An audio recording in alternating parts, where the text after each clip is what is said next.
श्री राधे श्री राधे श्री राधे। ओम श्री सद्गुरुदेवाय नमः। श्री राधा कृष्णाभ्याम नमः। ओम नमो भगवते रासमंडलेशाय स्वाहा।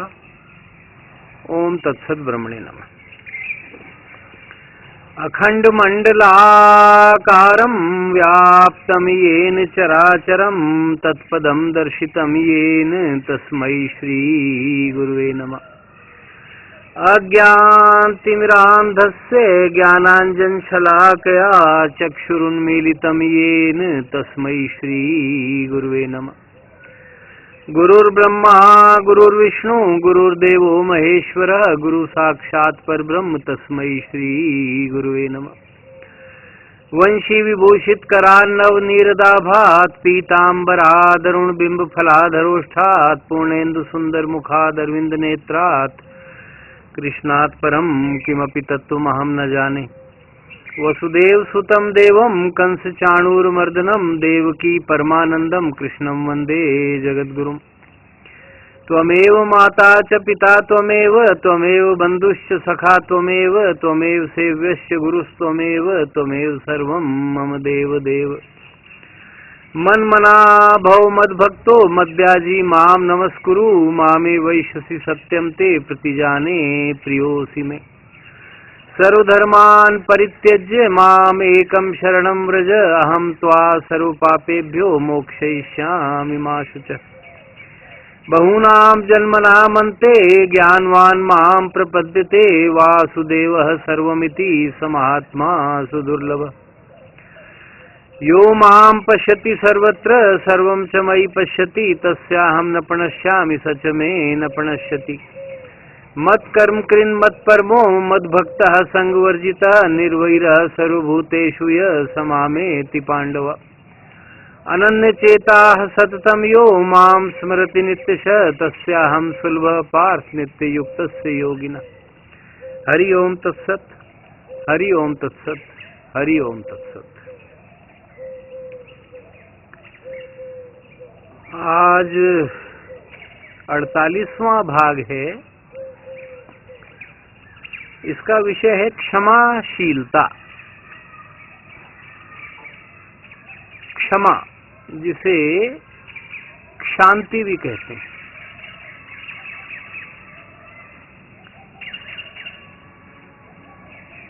तो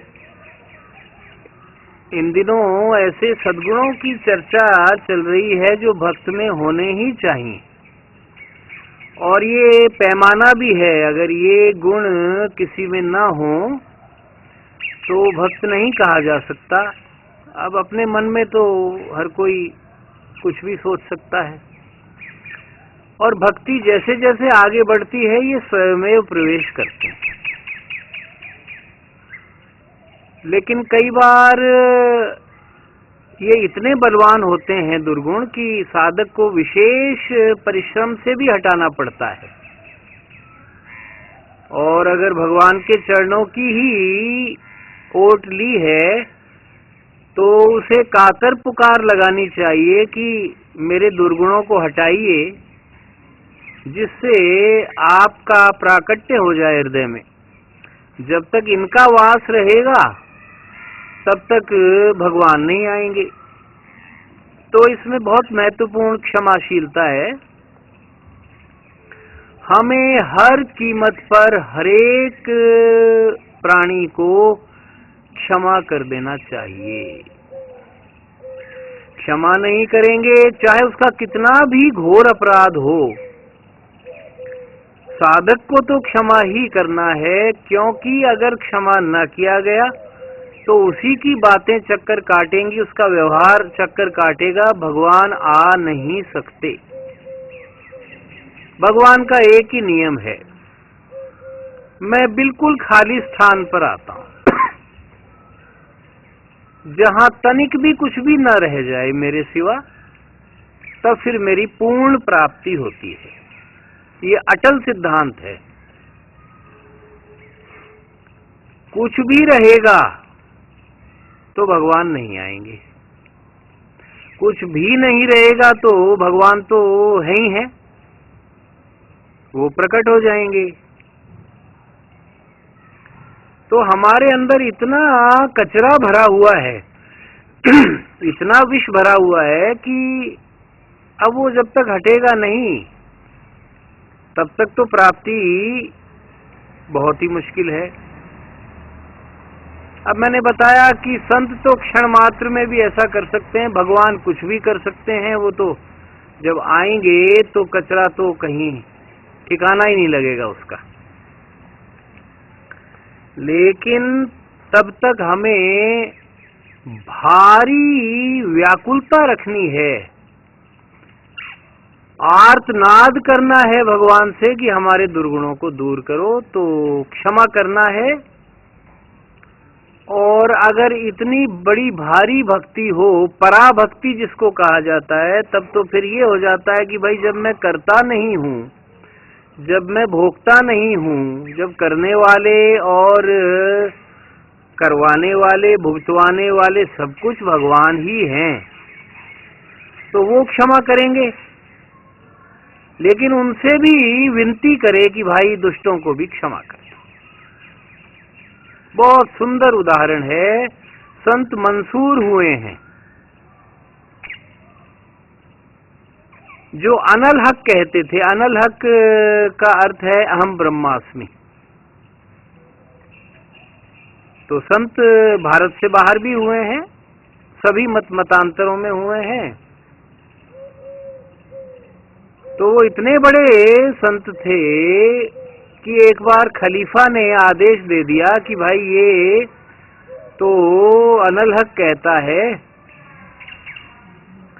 ये अपने को ही पता नहीं अल्लाह मान रहा है, खुदा मान रहा है, जो भी है, तो इसके हाथ पैर काट दिए जाएं और इसके मुख में जलते हुए अंगारे भर दो। ये जल्लादों को आदेश दे दिया। अब देखिए, ये तो पराकाष्ठा की क्षमाशीलता है जिसके बारे में हम कल्पना भी नहीं कर सकते। अब हाथ पैर काट दिए गए और मुख में अंगारे भरने का मतलब है तुरंत प्राण कुछ क्षण में निकल जाते। वो जब हाथ पैर भी कट गए तो रक्तस्राव से ही मरना तय था, ऊपर से अंगारे भर रहे हैं, तो आप जान ही सकते हैं कितने मिनट जिएगा। और घोर यातना पूर्ण मृत्यु। ऐसे जल्लादों से भी कहा संत मंसूर ने कि मैं आपका बहुत शुक्रगुजार हूं। जिस भगवान की यात्रा में, जिस ब्रह्म की प्राप्ति की, आत्मा में प्रतिष्ठित होने की प्राप्ति में मुझे न जाने कितने वर्ष लगते, पूरी आयु लग जाती, वो आपने तुरंत सरल कर दिया। कुछ क्षण का मैं दुख झेल लूंगा, कष्ट भोग लूंगा, लेकिन मुझे अपनी मंजिल मिल जाएगी। अब बताइए, ये क्षमाशीलता का कितना बड़ा उदाहरण, बहुत पराकाष्ठा की क्षमाशीलता है। ऐसे ही भारतीय संत थे, महाराष्ट्र के बहुत बड़े संत थे, तो गंगा स्नान के लिए उत्तर भारत की यात्रा पर आ गए और नित्य गंगा स्नान के लिए जाया करते थे।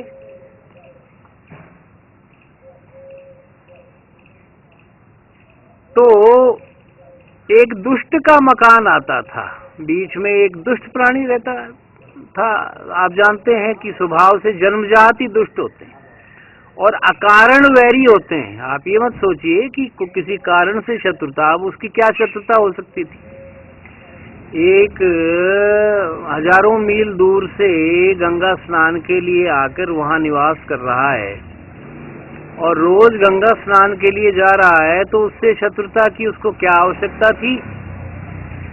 लेकिन अकारण वैर था, तो जिस गली से गुजरते थे उस गली में ही ऊपर मकान था उसका। उस मकान की बालकनी में बैठ करके वो जब भी स्नान करके आते तो उन पर कुल्ला कर देता। अब वो संत तो क्षमाशील थे, वो ऊपर देखते भी नहीं थे और चुपचाप फिर से गंगा स्नान करके आते अब पुराने समय में संतों का बड़ा भारी नियम था, मंत्रों के साथ स्नान होता था, फिर कई प्रकार के विधि विधान थे गंगा स्नान के, तो समय लग जाता उनको। अगले दिन फिर उसने यही किया, फिर वो गुजरे, स्नान करके जब वापस लौटे तो फिर कुल्ला कर दिया, फिर वो गए स्नान के। अब कई दिन बीत गए और वो दुष्ट दुष्ट किस लिए करते हैं ये, कि भाई अगला उद्विग्न हो जाए। अब संत तो उद्विग्न होते नहीं, वो तो अपनी मौज में 2 बार स्नान करते रहे। तो एक दिन उसने ठान लिया कि आज इनको प्रभावित किए बिना नहीं रहूंगा, आज देखता हूं कैसे अप्रभावित रह जाते हैं। वो भी वहां पर अपना ये दृढ़ निश्चय ठान करके बैठ गया, और दूसरी बार फिर नहाकर आए तो फिर कुल्ला किया, तीसरी बार फिर आए तो फिर कुल्ला किया, 108 बार कुल्ला किया। सुबह की शाम हो गई, वो बाज नहीं आया, और संत बिना उससे कुछ कहे उसे पूरी तरह क्षमा करते हुए फिर से जाएं और गंगा स्नान करके आ जाएं, फिर वो कुल्ला करे, फिर वो जाएं। चेहरे पर कोई शिकन नहीं थी। अब उस दुष्ट ने देख लिया कि ये सामान्य प्राणी नहीं है। वो नीचे आया और पैरों पर गिर पड़ा और फूट फूट करके रोया कि भाई मुझे माफ कर दो, मैंने बड़ा भारी अपराध किया है। तो संत बोले कि नहीं भाई, इसमें माफ क्या कर दूं, तुम तो प्रशंसा के पात्र हो, तुम्हें बधाई देता हूं। अगर तुम नहीं होते तो मैं एक दिन में 108 स्नान कर सकता था, कभी सपने में भी नहीं सोचता। मैं तो एक स्नान करता, फिर तुम्हारी कृपा से 2 हो गए, और आज तो तुमने पराकाष्ठा की कृपा कर दी कि 108 स्नान गंगा के हो गए, जो जीवन में शायद दोबारा नहीं हो पाएंगे। तो ये क्षमाशीलता के उदाहरण है। एक और उदाहरण महाराष्ट्र के ही संत रहे, तो अब तुकाराम जी, अब कई बार नाम भूल जाते हैं। अब घर में गरीबी थी, अब कुछ भोजन भी नहीं था, 2-3 दिन के भूखे थे, तो एक गन्ना मिला। गृहस्थ संत थे, तो अब वो गन्ना लेकर आए, और पत्नी ने देखा कि देखो भाई, अब तक कोई धन का प्रबंध नहीं है, कोई भोजन का प्रबंध नहीं है, गन्ना ले आए हैं। तो क्रोध में भरकर वो गन्ना अपने पति के सिर पर दे मारा। गन्ने के 2 टुकड़े हो गए। तो वो संत बोले कि भाग्यवान, बहुत ही बढ़िया काम किया, अब मैं इसको 2 करता, अब आधा तू चूस ले, आधा मैं चूस लेता हूँ, तूने ये कार्य सरल कर दिया। अब बताइए, ऐसी क्षमाशीलता अगर साधक में आ जाए तो समझिए कि फिर भगवत प्राप्ति क्या दूर है। और जब तक ये गुण नहीं आते तो हम कितना ही गाल बजा लें, कितनी ही भक्ति की चर्चा करें, अगर आचरण में इस तरह के गुण नहीं आएंगे तो भगवान कैसे आएंगे। क्योंकि एक तरफ तो आप कण कण में भगवान देख रहे हो, प्राणी मात्र में भगवान का अंश स्वीकार कर रहे हो, फिर आप उसे क्षमा नहीं कर रहे, उसे तो दंड मिलेगा ही मिलेगा, ये तो पक्का मानिए। क्योंकि माया के सिद्धांत जो हैं वो बिल्कुल बड़े ही कठोर हैं और एकदम गणितीय हैं। वहां 2 का फल तो 2 ही है और 100 का फल 100 ही है। वो तो दंड विधान करेगी, किंतु आप क्यों बुरे बन रहे हैं, आपने क्यों इस प्रकार का अपराध दोष मोल ले लिया, फिर आपको वो विचार बार बार तंग करने लगेंगे। तो आपकी जो वृत्ति है वो भगवदाकार, कृष्णाकार, ब्रह्माकार नहीं बन पाएगी। भगवान यही तो देखते हैं कि रात दिन मेरा चिंतन करे, अनन्य चेता रोज कहते हैं। वो अनन्य चेता कैसे बनेंगे आप? यही चक्कर काटेगा, उसने ये कहा था मैं देख लूंगा, उसने ऐसा किया समय पर बदला लूंगा, तो यही घूम रहा है, तो कहां भगवान आ गए? हाँ, एक बात फिर उस अहिंसा और सत्य वाली बात की तरह से कह दी जाती है कि अपने प्रति अपराधों के लिए ही क्षमा करना है। अगर वो देश के लिए, समूचे विश्व के लिए अथवा समाज के लिए घातक है तो उसको क्षमा नहीं किया जाना चाहिए।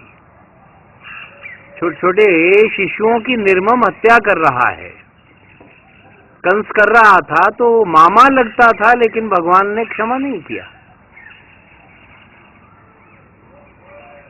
तो अनीति को क्षमा नहीं करना है जब तक तनिक भी संसारी बुद्धि बनी हुई है। जब पूर्ण सिद्ध हो जाओगे, इन तीनों संतों का जो मैंने उदाहरण दिया, तब तो विचार आएगा ही नहीं। वो तो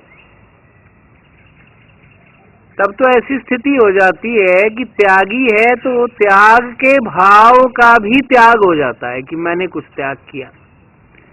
अगर सारे गुण भर जाएं तो भी उसमें अहंकार नहीं आता कि मेरे अंदर इतने गुण हैं, वो तो अलग स्थिति है। लेकिन जब तक ऐसी स्थिति न हो तब तक आपको प्रयास बहुत भारी करना है, और अपने प्रति किए गए अपराध ही घूमते हैं। देश के प्रति किए गए अपराध बुरे लगते हैं लेकिन चक्कर नहीं काटते, इतना आपको तंग नहीं करते। ये आपके जो पर्सनल एक्सपीरियंसेस हैं, जो बिटर एक्सपीरियंसेस हैं, ये आपको परेशान करते हैं। और ये परेशान जब तक करते रहेंगे तब तक आप भगवान में एकाग्र कैसे हो पाओगे? नहीं हो पाओगे। इसलिए हर कीमत पर हमें क्षमाशील होने का अभी से अभ्यास डालना चाहिए, अथवा भक्ति को इतना बढ़ा देना चाहिए कि स्वतः ये सद्गुण प्रवेश करें। ऐसा भी देखा गया है, किसी भक्त ने केवल नाम की रटंत लगाई या केवल अपने साधन में लगा रहा तो स्वयमेव ये गुण उसके अंदर आ करके इकट्ठे हो गए, को अलग से कुछ करना नहीं पड़ा। तो ये क्षमाशीलता के बारे में कुछ थोड़ा सा विचार किया गया, क्योंकि बहुत बड़ा भारी सद्गुण है और सद्गुण भक्त में आने ही चाहिए, आते ही हैं, आएंगे ही, नहीं आ रहे तो अपनी कचाई है। जब तक आप साधक हो, सिद्ध नहीं हो, तब तक तो कचाई दूर करने का भी प्रयास करना है। भगवान के चरणों में तो पड़े ही रहना है, लेकिन अपना उद्योग भी आवश्यक है। उद्यमेन ही सिद्ध्यंति कार्याणि न मनोरथै। उद्यम से ही कार्य सिद्ध होते हैं, इच्छा मात्र से नहीं होते। न ही सुप्तस्य सिंहस्य प्रविशन्ति मुखे मृगाः, ये दूसरी पंक्ति है। सोए हुए सिंह के मुख में इच्छा करने से कोई चलकर हिरण आकर प्रवेश करेगा, ऐसा नहीं होता है। उद्यम करना पड़ता है। हाँ, एक स्थिति ऐसी आ जाती है कि फिर उद्यम की आवश्यकता नहीं पड़ती, तो हर एक को क्षमा कर दो भाई, कोई बात नहीं, हम भी कभी ऐसे ही थे, हमसे भी गलती हुई होगी, हमने भी किसी का दिल दुखाया होगा। अगर हम इसे क्षमा करने के लिए भगवान से नहीं कहेंगे तो अपने दोष क्षमा करवाने के लिए कैसे कहेंगे? भाई, हम दोषों की खान हैं, अपने ही दोष देखने हैं, पर दोष दर्शन नहीं करना है। पर दोष दर्शन पाप है, अपने दोषों का चिंतन करना महान साधन है, साधन करना है। मैंने बताया था करण निरपेक्ष शैली से करण सापेक्ष शैली अच्छी है। कुछ भी नहीं करें, वो स्थिति बहुत बाद में आती है, संत सिद्ध हो जाते हैं तब आ जाती है। जब तक ऐसी सिद्धि नहीं मिलती तब तक अपना साधन करना ही है। और ये बहुत अच्छा साधन है कि भगवान जैसे तूने मेरे दोषों को क्षमा किया है, ऐसे इनके दोषों को भी क्षमा कर दो। क्राइस्ट ने कहा ही था कि ये नहीं जानते कि ये क्या कर रहे हैं, इसलिए हे भगवान इनको क्षमा कर दीजिए। तो ये चिंतन हमें दिमाग में अच्छी तरह से घुमाना पड़ेगा, क्योंकि कोई भी कार्य सहज नहीं होता है और भगवत प्राप्ति सबसे सहज है। किंतु जब तक वो अवस्था ना आए टोटल सरेंडर की, टोटल सरेंडर किया तो बिल्कुल ही सहज है, जब तक वो अवस्था ना आए तब तक ये अत्यंत कठिन है। और भगवान यही तो देखते हैं कि इसमें कितनी लगन है, कितनी तड़प है, कितनी व्याकुलता है, तो वो कर देते हैं। करने वाले तो हैं वही, हम कर्ता भोक्ता बिल्कुल भी नहीं है। लेकिन वो कैसे पता चलेगा? हम तड़पें कि भगवान इसके दोषों को क्षमा करो। किसी ने आपका कितना भी बड़ा अपराध किया है, अपने प्रति किया है, तो तत्काल भगवान से क्षमा करवाइए। अब ये भगवान की मर्जी है, वो तो भक्त का अपराध क्षमा नहीं भी करते हैं। दुर्वासा के पीछे सुदर्शन चक्र पड़ गया था। राजा अम्बरीश बहुत बड़े भक्त थे और अब एकादशी का व्रत करते थे और पारण वगैरह द्वादशी का करना था, तो बिना दुर्वासा जी को पहले व्रत की पारणा करवाए उन्होंने पारण कर लिया और केवल जल मात्र ही लिया था। तो दुर्वासा कुपित हो गए। कुपित हो गए तो उन्होंने अपनी एक जटा का बाल धरती पर फेंका और उससे कृत्या प्रकट हुई।